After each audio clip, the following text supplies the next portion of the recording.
Superman de James Gunn finalmente llegó a la pantalla grande. Lo más probable, si no sabes nada sobre esta película, es que al menos hayas escuchado que trata de Superman. No, ok. Lo más probable es que hayas escuchado que desborda política, que es antisionista, que se posiciona contra las políticas migratorias de Trump. Básicamente que es la película más woke de superhéroes de la historia.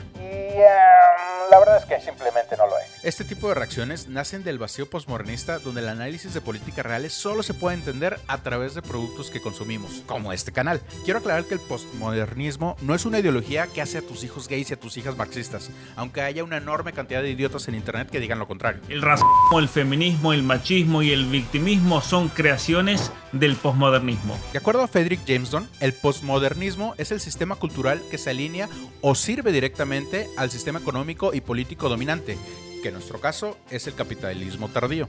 Ok, para entender esto mejor, la definición más sencilla que Jameson da al postmodernismo es que es la lógica cultural del capitalismo tardío. O sea, tu entendimiento del mundo inicia y termina con lo que consumes. Y así es como terminas pensando que productos cuyo principal objetivo es generar la mayor cantidad de dinero posible a través de marketing inclusivo, en realidad es Hollywood adoctrinando a las nuevas generaciones. Cuando pierdes tu conexión al pasado histórico, tu análisis carece de cualquier tipo de profundidad, tienes esquizofrenia a los cambios culturales y todo lo basas en tus reacciones emocionales, terminas pensando que Superman es una película woke y también terminas haciendo un canal como este. Tu misión, si decides aceptarla, es quedarte a ver este video donde hablaré a detalle de los temas políticos de la nueva película de Superman y sus contrapartes en el mundo real.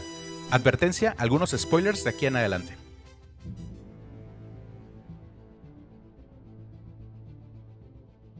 Superman, al igual que las nuevas cintas de Spider-Man, y creo que los Cuatro Fantásticos también harán esto de alguna manera, no te explica la historia de origen del superhéroe, a diferencia de las cintas de inicios de los años 2000, donde todas las películas de superhéroes tenían que ser sobre cómo consiguieron sus poderes y cuáles son sus principales motivaciones para salvar a las personas. Pero en un mundo post-MCU, los superhéroes son parte del imaginativo colectivo. Una mayor cantidad del público ya está familiarizado con sus historias, y los que no, tienen a su disposición infinitas formas de aprender gratis y rápido sobre estos héroes. A diferencia de los años 2000, que para tener esta información tenías que leer más cómics. James Gunn no solo te lanza en el mundo donde ya existe Superman, la película te lanza a un momento donde la trama y el conflicto inicial ya pasaron fuera de cámara. Ok, básicamente, 3 semanas antes del momento que inicia la película, Superman detiene al país ficticio de Boravia de invadir a su vecino, otro país ficticio, Yarjapur.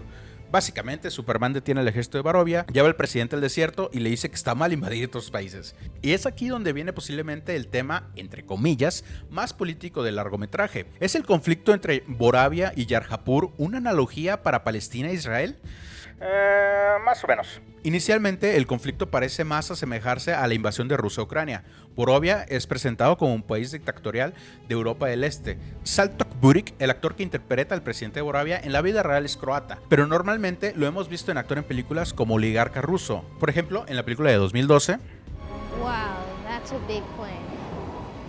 It's Russian. Y en el que creo es su mejor rol en El Triángulo de la Tristeza. Freedom in capitalist society always remains about the same as it was in ancient Greece. Freedom for slave owners. I know, Vladimir Lenin. School. Altamente recomendada para cinéfilos socialistas. Pero al final de la película, Borovia está a punto de invadir. Y es aquí porque creo que Israel y Palestina es el conflicto real que más asocian con la película. Borovia es representado como un país europeo blanco con un ejército moderno. Yarjapur es representado por pobres civiles y niños ambiguamente étnicos de Medio Oriente. Si vemos algunos soldados armados entre las filas de civiles, puede ser interpretado como grupos armados de resistencia palestina. Pero principalmente son niños e inocentes los representantes de Yarjapur. El hecho que James Gunn haya decidido representar a Yarjapur como las claras víctimas en lugar de un conflicto entre dos ejércitos modernos simétricos, sí me parece una referencia directa a Israel. No pude encontrar información concreta sobre una línea del tiempo en el guión, pero a finales de 2022, después del anuncio de un nuevo universo cinematográfico a manos de James Gunn, podemos imaginar que el conflicto ficticio tenía más similitudes con la invasión de Ucrania, dado que en ese entonces estaba cerca de cumplir su primer año y seguía siendo un tema prioritario en los medios norteamericanos. La grabación de la película inició en febrero de 2024, donde ya teníamos 5 veces de ver imágenes del primer genocidio transmitido en línea. Es aquí donde creo que se tomó la decisión de darle a la población de Yarjapur un look étnico de Medio Oriente, dado más peso a la asociación con Palestina a través de medios visuales sobre el texto literal. Y como mencioné al inicio del video, si vivimos en un entendimiento postmodernista de la realidad, es lo primero que vamos a pensar al ver estas imágenes y vamos a proyectar nuestras propias emociones, ya sea pro Palestina o pro Israel, en algo que en la verdad no está diciendo mucho. Al final, el gobierno de Estados Unidos en esta película no está involucrado en la invasión. No son ellos los que financian la guerra, es Lex Luthor individualmente. A diferencia del mundo real, aquí no hay una ideología sionista o intereses imperialistas de los cuales causan el sufrimiento de la pobre gente de Yarapur. En un momento de la película, Lois Lane presiona a Superman por su decisión unilateral de detener la guerra, sin autorización del gobierno americano. Es solo un momento y entiendo que es Lois presionando a su entrevistado, haciendo un buen trabajo como periodista, pero creo que también es una buena representación del posicionamiento de algunos medios americanos al genocidio, donde dices, sí, está mal que estén matando niños, bombardeando hospitales, pero esas no son las formas de oponerse. And you know what? I'm going to be even ahead of you because I see the question coming. Do you condemn Hamas for the atrocities? Yes, I condemn Hamas. I condemn Hamas. Al final sí siento que hay un mensaje político sobre Israel en Superman, pero tiene la profundidad de una historia de J Balvin. Porque en la película de Superman, este tipo de conflictos se pueden solucionar venciendo a los malos. Y los más malos de todos los malos son... Lex Luthor, el histórico antagonista de Superman. Personalmente lo recuerdo y creo que en la mayoría de sus adaptaciones es un personaje con una personalidad controlada, que sí se presenta como elitista, pero siempre dando una imagen higienizada. Tanto así que en varias adaptaciones y en cómics, Luthor se vuelve presidente de Estados Unidos. Y ahí sabes cuando estás hablando de un mundo ficticio, porque en la vida real los millonarios telegénicos no podrían llegar a... En esta película, Lex Luthor, interpretado majestuosamente por Nicholas Hoult, es controlador, impulsivo, obsesivo, celoso, abusivo y en general malvibroso. La decisión de hacerlo una versión tan exagerada me gusta, pero creo que al igual que el tema político pasado, revela una falta de profundidad de lo que se está criticando. Dame un momento para explicar esto. El tono de esta película es simular el sentimiento de fantasía de un cómic. No es como Man of Steel, donde intentan situar a Superman en un mundo real con consecuencias reales. Este mundo es clara y coloridamente ficticio. Literalmente hay un kaiju en medio de Metrópolis y nadie entra en pánico. Algunos apenas si ponen atención al monstruo gigante por la seguridad que tienen que Superman siempre los va a salvar. Así que tener como antagonista una versión que algunos dirían cómicamente malvada, creo que va acorde con el tono de la película y de la mano de un gran actor como Nicholas Hoult también le da una dimensión de seriedad al personaje. Entonces, está claro que están hablando de Elon Musk y otros multimillonarios, ¿no?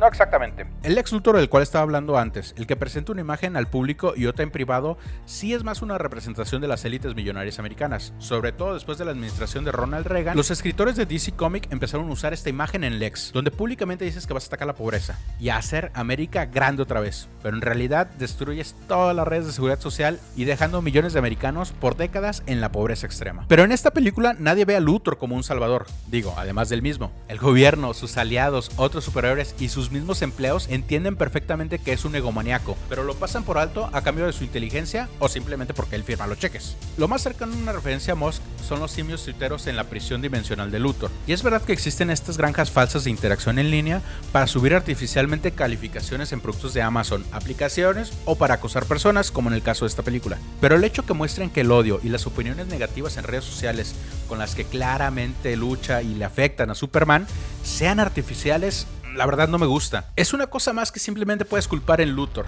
Me pareció simple y honestamente, teniendo en comparación en la vida real a Elon Musk, todavía es peor, porque Elon no necesita miles de bots inundando Twitter. Digo que de todas maneras ahí están. El verdadero miedo en estos espacios digitales es que se trata de usuarios reales, empoderados en un espacio libre para racistas y nazis. Lo que me deja claro que no es una inspiración directa de Elon es que Luthor es consciente que es víctima de sus propios celos, mientras que Elon no tiene ese tipo de autoconciencia, como cuando eligió iniciar una pelea pública con el güey que está empezando a deportar a disidentes políticos. Y aunque este Lex Luthor no esté basado en ningún multimillonario específicamente, eso no significa que algunos multimillonarios reales no se parezcan a Lex Luthor. Por ejemplo, te presento a Peter Thiel, cofundador de PayPal, uno de los primeros inversores en Facebook, SpaceX y Spotify. También es presidente y cofundador de Palantir Technologies, una empresa de análisis de datos principalmente para el sector militar. Sí, escuchaste bien, su empresa de cibervigilancia se llama Palantir, como la bola negra para hacer FaceTime con Sauron en El Señor de los Anillos. Yo sé que inicialmente Palantir no es necesariamente malvado, lo crean los elfos, pero en los libros como en las películas se entiende que Palantir es una herramienta con la que Sauron corrompe a quien lo usa.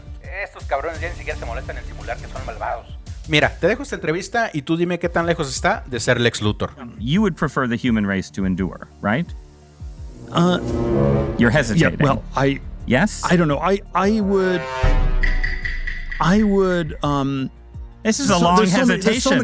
This is a long hesitation. There's so many questions implicit in this. Should the human race survive?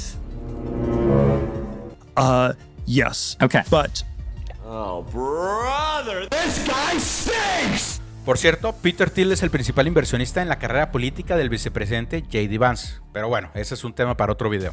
James Gunn no hace una crítica a los multimillonarios, ni a los sistemas que no solo permiten su existencia, sino que promueven una mayor acumulación de recursos. Creo que la película de Superman no dice nada significativo, porque al final el único responsable es cómicamente malvado. Siento que la filosofía en este aspecto político de la película es menos multimillonarios malvados como Luthor, más multimillonarios buenos como Bruce Wayne. Ok, dejamos lo mejor para el final. El tema de migración, sin duda, es el tema político que más se toca en esta película. Puedes argumentar que James Gunn no se siente cómodo hablando sobre política exterior, o es ilógico que critique fuertemente a los multimillonarios porque los necesita para hacer sus películas. Pero el tema de migración es muy pertinente en la sociedad americana actualmente, con protestas en los principales centros urbanos del país y miles de migrantes detenidos sin proceso legal, sin necesidad que los oficiales se identifiquen o den motivos a la hora de la detención. James Gunn, siendo americano, y Superman, siendo un símbolo de los ideales americanos, seguramente esta película tiene mucho que decir, ¿verdad? ¿Verdad? En Superman no existe una campaña nacional de deportaciones. Las tensiones migratorias de la película son únicamente alrededor de que Superman es un alien y es el ser más poderoso del planeta. Literalmente, si Superman no fuera tan fuerte, esto no sería de tanta importancia para Lex Luthor ni para el gobierno estadounidense. En la película hay un momento donde se revela el mensaje completo que habían dejado los padres biológicos de Superman, donde esperaban que Superman gobernara la Tierra con puño de hierro, que tomara tantas esposas terrestres como quisiera, para repoblar la raza kryptoniana. Cuando esta información se hace pública, rápidamente se crea una conspiración tipo QAnon, donde Superman tiene un harén secreto. Y esto me pareció un brillante ejemplo de las conspiraciones en el mundo real. Ya tenemos conspiraciones similares como la laptop de Hunter Biden, Pizzagate y todo este tipo de conspiraciones de QAnon. Pero lo que más me gustó, y no sé si fue a propósito o no, fue el uso xenofóbico e islamofóbico que le daban a esta conspiración. En la vida real se usan este tipo de palabras islámicas para generar miedo o asociar a una persona con la imagen de un extremista musulmán. Algo súper común en el mundo post-9/11 en el que vivimos. Por ejemplo, el candidato demócrata para la alcaldía de Nueva York, Zohran Mamdani, lo han intentado pintar como un personaje peligroso, como que quiere una intifada global. Básicamente es usar palabras árabes con significados comunes y darles una connotación peligrosa y extranjera. Por ejemplo, cuando un político occidental dice vamos a hacer una cruzada contra el hambre o una guerra contra la pobreza, entiendes que el uso de estas palabras como un mayor compromiso. No que literalmente van a ir a la guerra contra la gente pobre. They dropped the bomb on us. Police allowed the blaze to burn an hour and a half before calling in firefighters. Pero si dices, vamos a hacer un yihad contra el hambre en un contexto altamente islamofóbico, como han sido los últimos 24 años de propaganda en la guerra contra el terror, inconscientemente vas a despertar estos sentimientos islamofóbicos. Por ejemplo, la palabra harén en Occidente la entendemos como una casa de placer, donde hay muchas mujeres dispuestas a satisfacer todos los deseos sexuales del hombre. Y en realidad esto no significa la palabra, solo es una casa donde viven exclusivamente las mujeres, a veces una casa familiar. Sí, es bajo un sistema patriarcal y represor, pero no tiene que ver con las connotaciones sexuales que le damos en Occidente. Eso viene de los libros y anécdotas de exploradores británicos que viajaron al Imperio Otomano y al mundo árabe. Cuando no se les permitió entrar al harén, estos exploradores victorianos dejaron volar su imaginación y sobresexualizaron a las mujeres étnicas. De ahí tenemos esta imagen sexualizada en Occidente sobre el harén. Como decía, en esta película no hay una caza sistemática de migrantes. El mismo gobierno americano no está en contra de Superman. Privatizan su encarcelamiento a la X-Corp. Así que es complicado ver las críticas que hay contra las políticas de Trump, porque al final todo el mundo está bien con Superman en cuanto se sabe que fue un plan orquestado por Lex Luthor. Literalmente, una presentadora de televisión dice: nos equivocamos, Superman, te debemos una disculpa, eres el verdadero papu de papus. La xenofobia y todos los fans del hashtag Supershed desaparecen porque solo eran los monos controlados por Lex. En este mundo, el problema migrante se soluciona venciendo al malo, y gracias a que Superman es el más bueno de los buenos, un migrante perfecto, un migrante que tiene el poder de salvar a todos, donde no mueren inocentes en toda la película. Bueno, excepto uno. El único otro migrante, además de Superman, que está en la película es el vendedor de puesto ambulante llamado Mali. Este le da comida gratis a Superman fuera de cámara después de salvar a una mujer y lo ayuda después de su pelea contra el martillo de Barovia. Lex lo secuestra y lo ejecuta estilo ruleta rusa mientras interroga a Superman. La verdad me pareció un poco gracioso, un poco mal gusto esto, porque antes de que muera el amigo Mali, le dice a Superman y por extensión a la audiencia: Superman, no te preocupes por mí, no digas nada, Superman, no te preocupes, yo no tengo familia, ni amigos, ni nadie que me quiera. Y ok, es como, ¿cuál fue el punto de esto? ¿Era para que la muerte del único inocente en la película no sea tan malo? ¿O es Mali la imagen de un mártir perfecto? Hasta este momento, en 2025, 13 migrantes han muerto en centros de detenciones de ICE. Uno de ellos fue el mexicano Jesús Molina Bella, de 45 años, que fue encontrado sin vida hace un mes con una cuerda alrededor de su cuello. Si sabes algo de este caso, seguramente hayas escuchado que presuntamente había cometido varios crímenes, entre ellos manejar ebrio, posesión de drogas y abuso infantil. Acusaciones únicamente hechas por ICE y de las cuales nunca fue procesado en los Estados Unidos. Ok, no nos sentimos cómodos abogando por la humanidad de alguien así. Hablemos del hombre cubano de 75 años que también murió bajo detención de ICE. O de Mahmoud Khalil, que fue deportado y encerrado en El Salvador por ser parte de las protestas pro-palestinas de la Universidad de Columbia el año pasado. O el caso del veterano Sejong Park, ganador de la medalla de corazón morado, la mayor distinción en las Fuerzas Armadas estadounidenses, que después de vivir 48 años en los Estados Unidos, se autodeportó a Corea para evitar ser detenido por ICE, quienes lo querían deportar porque faltó a su juicio por posesión de drogas hace 15 años. Momento en su vida que el veterano explicó que sufría de una fuerte adicción a las drogas, resultado del estrés postraumático que le dejó servir en el ejército americano. O sea... A lo que voy con todo esto, no existen víctimas perfectas como Mali. Y si la única forma de sentir empatía por un migrante es con los ejemplos que da Superman, vas a tener muchos problemas simpatizando con las víctimas de estas deportaciones masivas porque ninguno de ellos es perfecto. Todavía peor si buscamos solucionar estas crisis políticas de la misma manera que Superman. Vamos a terminar queriendo simplificar problemas sistémicos alrededor de una sola persona, que si nos deshacemos de ese individuo, el problema desaparecerá, en lugar de afrontar el crudo pasado colonialista del que nacen estas tensiones. Superman es un personaje cerca de cumplir 90 años. Ha habido tantas versiones y adaptaciones de Superman que no hay una única interpretación correcta. O sea, el arquetipo de Superman ya ni siquiera es exclusivo de Clark Kent. Recientemente vemos que las versiones malvadas tienen mayor resonancia cultural. Cualquier persona va a usar a Superman para proyectar sus propias creencias, similar a otra persona que también fue mandada a la Tierra para salvar a la humanidad. No soy un hombre de plegarias, pero si estás en el cielo, sálvame por favor, Superman. Por eso hay tanta polémica con esta película. Los que lloran porque no es la versión exacta del Superman que ellos querían, y los que vitorean como un nuevo pilar de la justicia social y el progreso, cuando su posición política más radical es: yo creo que está mal matar a niños. No quiero hacer de menos estos sentimientos. Entiendo el valor de celebrar pequeñas victorias. Después de 20 meses de un genocidio infantil y de ver cómo Estados Unidos empieza su digievolución al fascismo, sobre todo cuando hace pocos días se aprobó la Big Beautiful Bill de Donald Trump, en las que se extienden los cortes de impuestos a los ultrarricos, corta Medicare para millones de americanos y dará $100 mil millones en fondos a ICE para poner más migrantes en campos de concentración. Así que no hay nada malo en tener esperanza que estos productos con audiencias masivas empiecen a cambiar la opinión pública sobre estos temas. Pero recordemos que esta lógica solo funciona dentro del sistema que dio pie a este tipo de injusticias. Tenemos que combatir estas injusticias sistémicas desde la acción directa política, como Zohran Mamdani en Nueva York. Un pequeño paso a la vez.